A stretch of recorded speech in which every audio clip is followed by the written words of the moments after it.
Welcome to the Direct Line, powered by 10Bet. I'm Nico. On today's show, we'll have an exclusive look at the Kock Racing stables in Randjiesfontein. Mat De Kock joins us to walk around his yard, and we spent a bit of time with him on today's show. We don't have the regular features of Nico's notebook and the competition. That'll return next week. But let's go in to the Kock Racing team and find out what's going on there.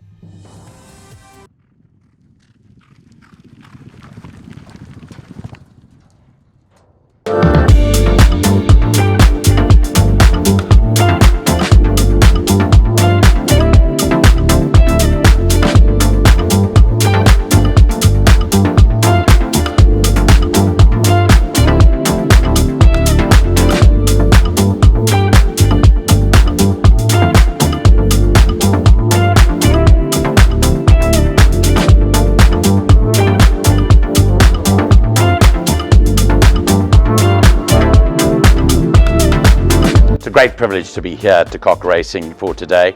We'll be speaking to Mat De Kock, part of the team behind Kock Racing. They've been legendary trainers over the years, headed up, of course, by Mat De Kock, and they've had lots of Grade 1 successes, and a lot goes into the big race wins. Let's go out and chat to Mat and find out what actually happens here at headquarters. Well, we're out here at Kock Racing out at Randjiesfontein, and I thought we'd have some chill time with Mat De Kock, a part of the big team, both here in Johannesburg and down in Durban. And it's a great pleasure to visit his stables and to spend a little bit of time with him during his training regime. Very good morning. How are you? Yeah, well, Nico, nice to have you in my office. Yeah, it's great, because the last time we were in a studio, and I said, well, I just want to come out and visit you guys, and mainly on the back of the success of Haute Couture winning a Group 1 at Scottsville last weekend. It was really great to see. I called his first race and his debut win, which won comfortably by over 10 lengths. I just want to come and find out a little bit more about your babies. I mean, I think it's still the same as it was years ago. Your mom really looks after those young horses before they come and into full training. Is that still the case? Yeah, it is still the case. Haute Couture went through our program of educating the young horses, and it's such an important aspect in the racing industry, is making sure that the young horses are properly educated and have a very good grounding, because by the time they get to us, it really makes my job 10 times easier if I don't have to really worry about teaching them, and I can focus more on getting them to the races and fit and well and trying to perform at their best. So yeah, it's a really underestimated thing, and we're continuing to do it, and it's brought us success over the years, as you've seen, and again, the proof's in the pudding after last weekend. I know, and I said to Mike many years ago, when he went over to Dubai, don't change something that's not broken. Keep going at it, because you were able to raid internationally from your base here in the Midrand in Johannesburg. That's where you're able to launch your attack from.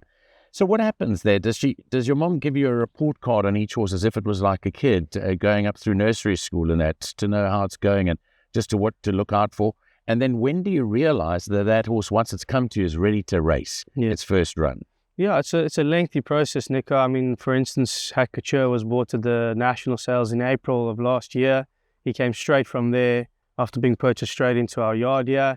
And my mother with her team, with Vivian, they immediately start the breaking in process, just getting to a stage where the rider's on the back and can steer left and right.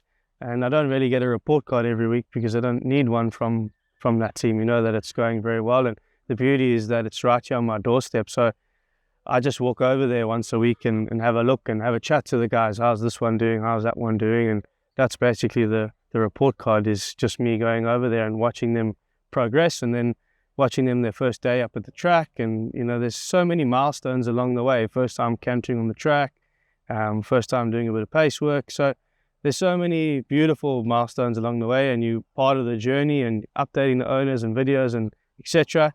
But a horse like him probably stuck up his hand very, very early.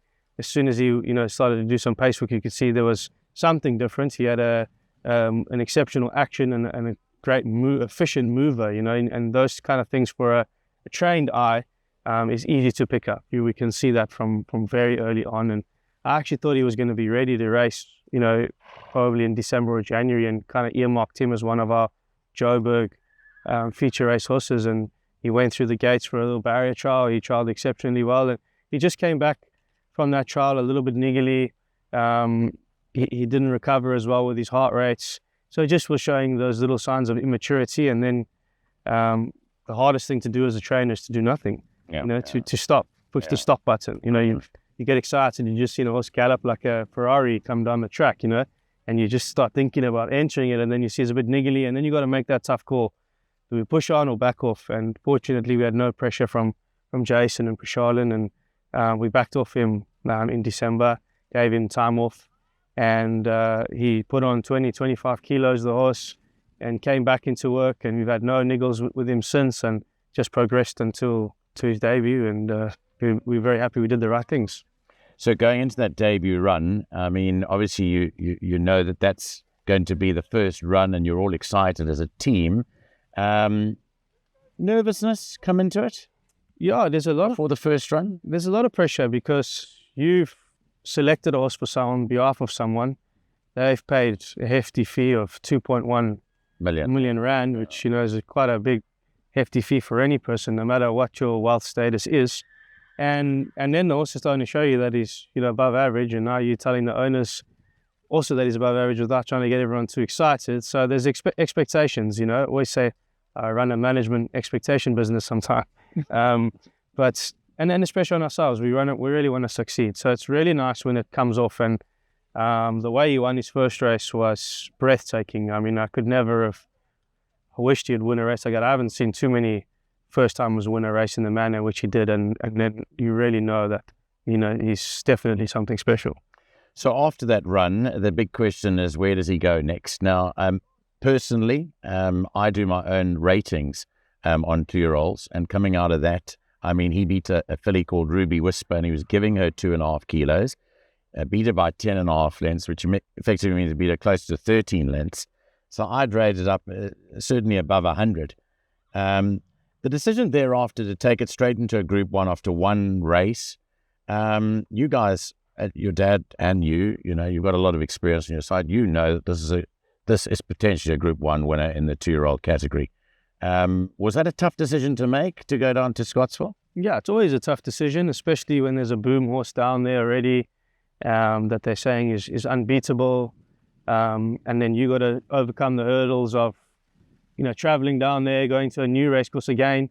But we had full confidence in the horse. The way that he behaved on debut and just came out the gates like a rocket and just went dead straight and never looked sideways. And the time he ran, all those little things, and horses that he's worked with at home, gives you the confidence to say, well, let's have a go.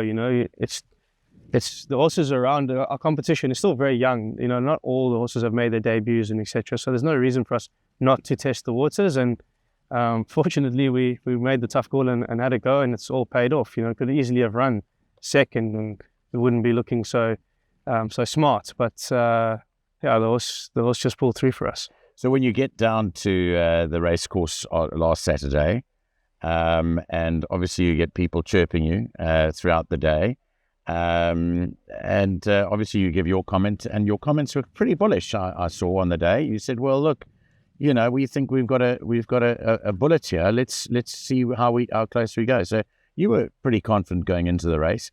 A lot of people were shocked after the race that Marshall's horse didn't win. Yeah. I think he was obviously the fancied horse and had the experience and just looked the right horse on paper. But we backed ourselves and we were confident. But you can never be overly confident in this game, And I've always learned to just rather be humble and be act a bit more surprised. Or to do the talking. Yeah, act a bit more surprised when they win. So we're happy to kind of have that underdog pressure rather than the chosen one pressure. Yeah. I saw in your tweets this morning of De Kock Racing that you've had 7 individual juvenile winners, which is fantastic news. So it's going along pretty well. So you've got a nice bunch of young horses here. Yeah, Nico, and I haven't really put heaps of pressure on them. I've let the ones put their hands up that look like they're going to be early types. And of those 7, 3 have won stakes races. So no, we've had a great 2-year-old season so far, and I think it's only going to get better and better. Yesterday we had 2 nice juvenile winners again. And there's a lot of unraced horses in the yard. 90% of our yard is 3-year-old and under. So I think it's only going to get stronger and better.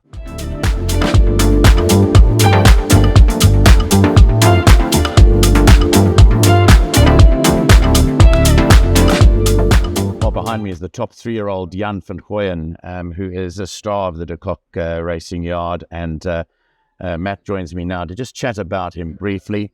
What a racehorse. I mean, in his 2-year-old career, he just shot the lights out. He's had to be gelded now. He's had a run after being gelded, and now he goes for the big daily news style in Durban. How's he coming along? Yeah, I'm very happy with him, Nico. Probably his last 2 runs hasn't gone a traditional path and way about it, but now for Saturday, I think he's in a good space. And on his day, he's 2-3 lengths better than any 3-year-olds around. You know, he's really shown that on 2 occasions. So he's just got to reproduce that sort of form, and over 2,000 meters, he's going to be a big runner then. The decision to geld him after the Classic must have been, one that subject to a lot of debate and that. But I mean, if he's going to persist, you felt that obviously the Classic run wasn't up to scratch, and you needed to do something. Yeah, it's obviously always hard when you're gelding a colt that's won 2 Group 1s already. But we spoke at length with Henk and his family about it. He's not a very big horse, only 440 kilos, and he's probably not going to be the most suitable stallion out there if he retires to stud. So Henk's not getting any younger, and he said he's probably not going to be around for his offspring to race. And he thought, I've got a good racehorse, and there is a problem with him concentrating, so may as well geld him and try and get the best out of him that we can on the race course, whilst Henk's still young and fruitful and alive to see it all. So it was a tough call, but I think in time to come, we're really going to see that it was the right call.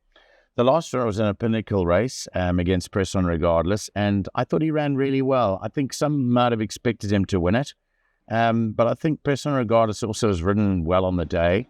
And I think, not to say he wasn't ridden well, I think he was ridden very patiently, and, I think it was a nice come-on run. Yeah, it was, Nico. I mean, we didn't want him to peak 3 weeks ago, in a pinnacle. There's no point in that. So he come off a gelding. We backed off him when he was gelded, and then we had those 3 weeks of rain.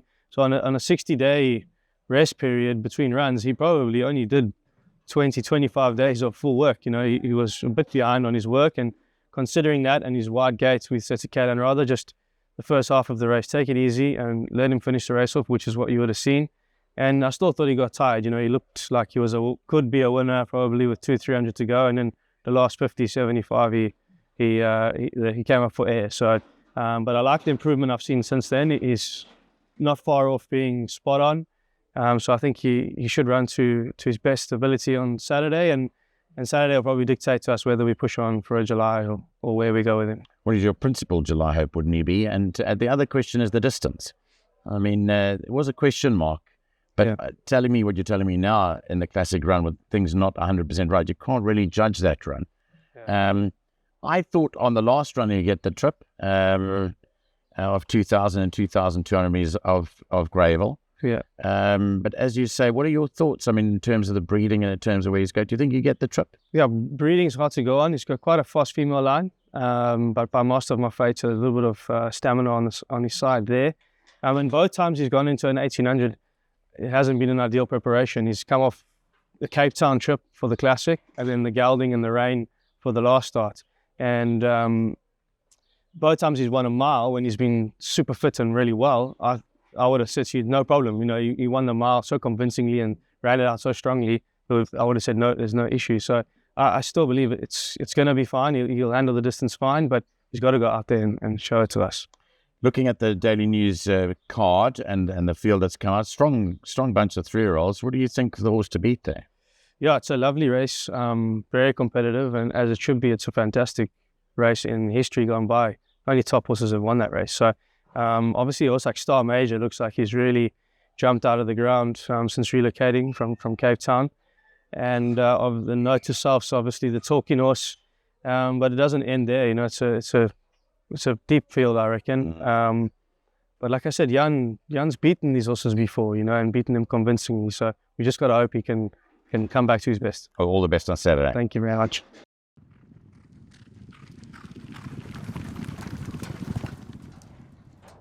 Well, we're now back at the epicenter of the De Kock Racing yard, and we're here in the main office where all the decisions get made.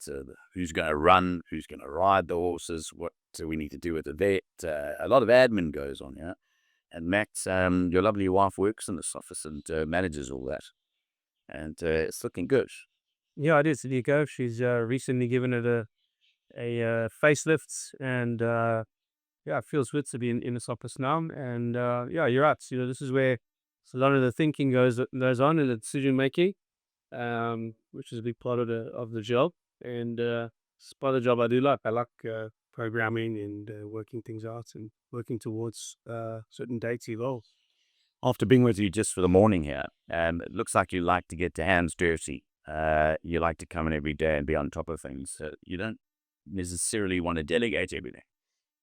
Yeah, I mean, I like to be a part of everything and from the ground up, and it's important to be a part of everything, but you get to know your horses and the way they move and their well-being and their mannerisms.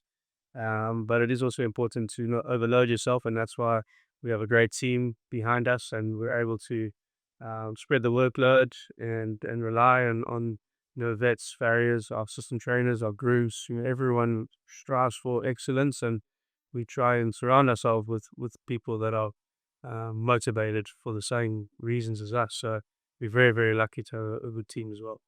And your dad's semi-retired now, and he's down in Durban. He's running the Durban operation down there. But things working well and he's happy down there?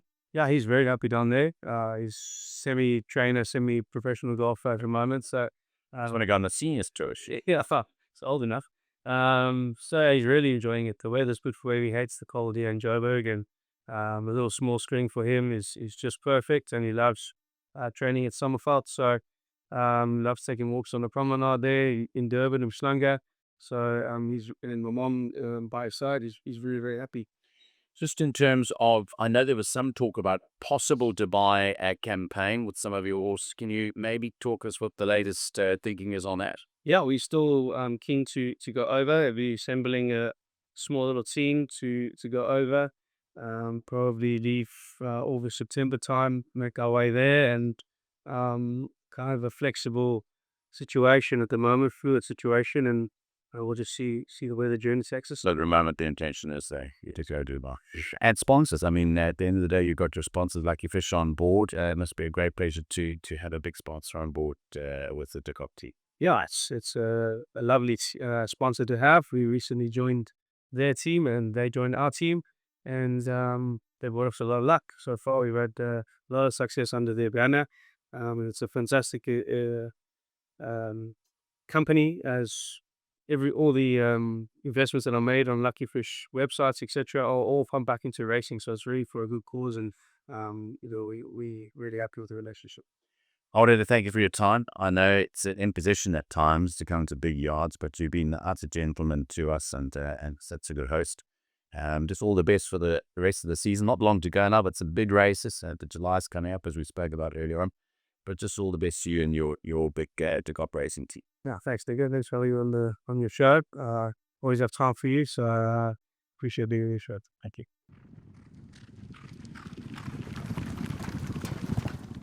Well, that's the edition of this week's The Direct Line, powered by 10Bet. I'm Nico. It's been a great pleasure joining Mat De Kock at his stables, finding out a little bit about his horses and the upcoming run of Jan Van Goyen in the Daily News 2000. It's been an absolute pleasure visiting them. We'll return to our normal podcast next week, but from the De Kock Racing stables, this is Nico Crusader saying cheers for now. Join us on the next edition of The Direct Line, powered by 10Bet.